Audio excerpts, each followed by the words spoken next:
Exercise 4. Effects of controls. The aim of the exercise is to understand how each control affects the aeroplane in flight. Any aircraft can be thought of as being able to move in 3 axes. It can pitch, it can roll, and it can yaw. A flexwing microlight is stable in both pitch and yaw, and so can be flown with the hands off the controls. This default position is known as hands-off trim. You can still hear me, hopefully. So, we'll start up with a stamp check. Pre-startup check. Starts with S for security. Make sure that you are strapped in. Helmet is done up. Passenger is secure. And the aircraft, I'd untie the wing and check that the brakes are on if you've got a parking brake, or otherwise cover the brake with your foot. And it's T for throttle, so check the working of the throttle and then it returns to idle. Choke is set as required and the hand throttle is fully closed. The fuel tap is on, it's over my right shoulder, and the engine is ready to start. And it's A for all clear. We could look all the way around, make certain there's no people coming up to get chopped up by the propeller. We've got a good run off in front and there's no one behind us that we're going to blow over. And it's master switch on, and the mag switch is on,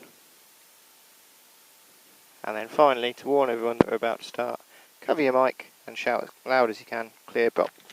Clear prop!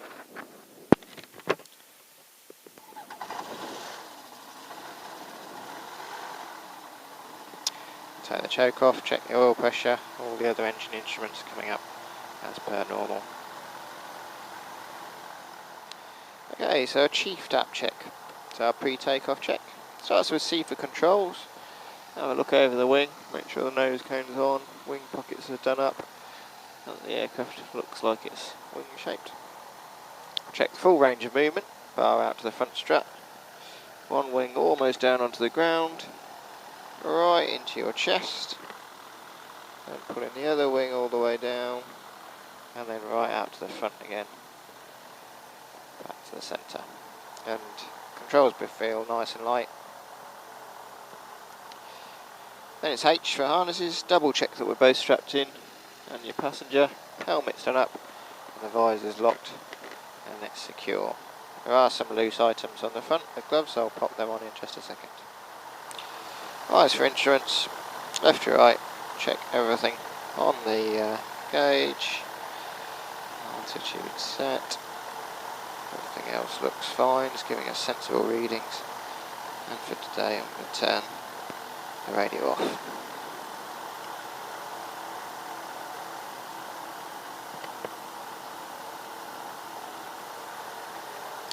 It's E for engine, check the engine. We're doing a mag check. Behind you.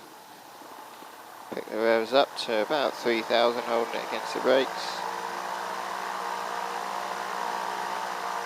Back off, slight drop.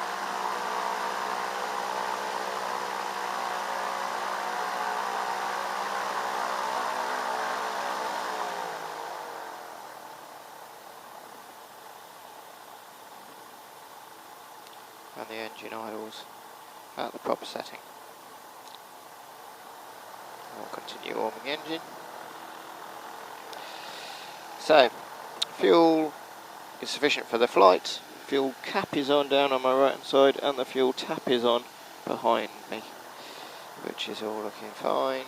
And then T for tags, we've got 1, 2, 3, 4, 5, 6 with the Jesus bolt and the 7th trim bridle on this aircraft. T is also for trim. I'll set the trim. I feel there. And we'll taxi out. Standard in twin takeoff, I'll smoothly apply full power. Check that I get full power. Maintain the bar forward pressure until the aircraft gets airborne. And smoothly relax. Get my airspeed before raising those into the climb.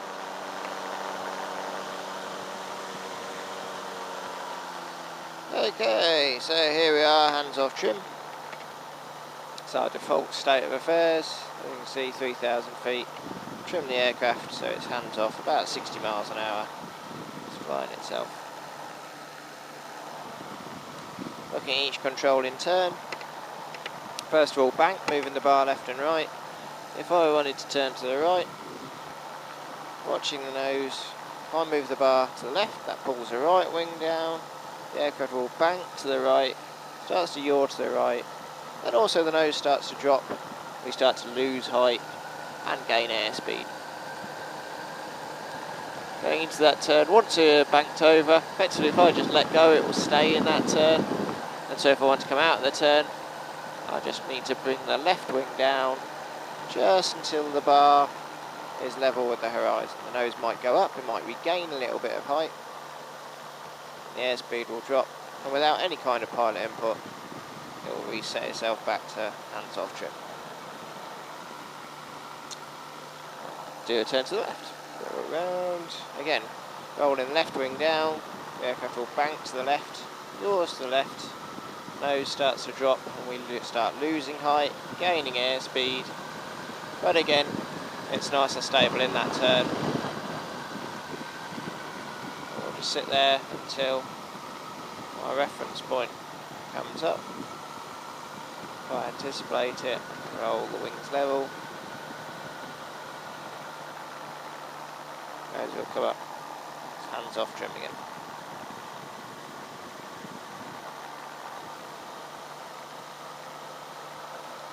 Looking at the power. If I do nothing on the bar other than keep the wings level, then if I increase the power, you'll see that the aircraft will naturally roll nose up. Airspeed initially builds up, then it starts to drop off, the nose starts to drop again. You might get this oscillation, you have that initial effect, primary effect on your airspeed, further effect on your height, and eventually it settles back down into this full power climb attitude like that. If I want to level off, I reduce the power, so the airspeed initially drops, then the nose drops, and the airspeed starts to recover, but our climb rate is lessened to the point where we're flying straight and level again.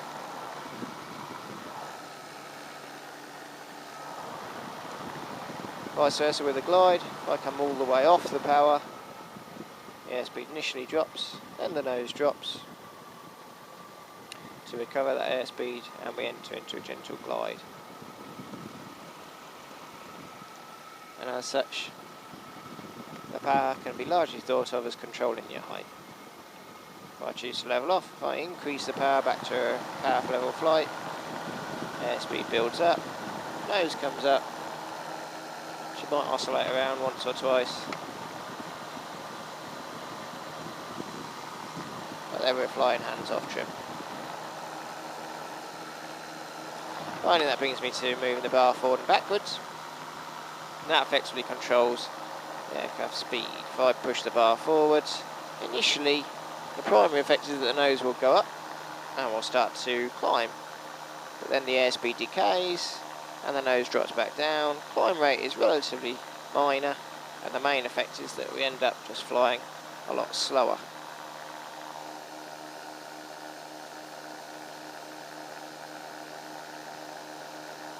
Control at this speed is much slower and much less responsive. Really slow, really heavy.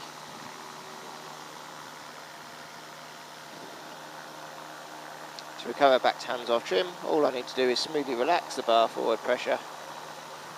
The nose will drop, airspeed builds up, and the aircraft will return back to hands off trim. If I bring the bar back, the opposite happens. The aircraft nose will drop, we'll start losing height, but our airspeed builds up. Now flying much faster. At this sort of speed we're in a very gentle descent, but we're flying along at about 80 miles an hour or so. These sort of speeds, controls are much more responsive, much faster, much quicker, also much lighter.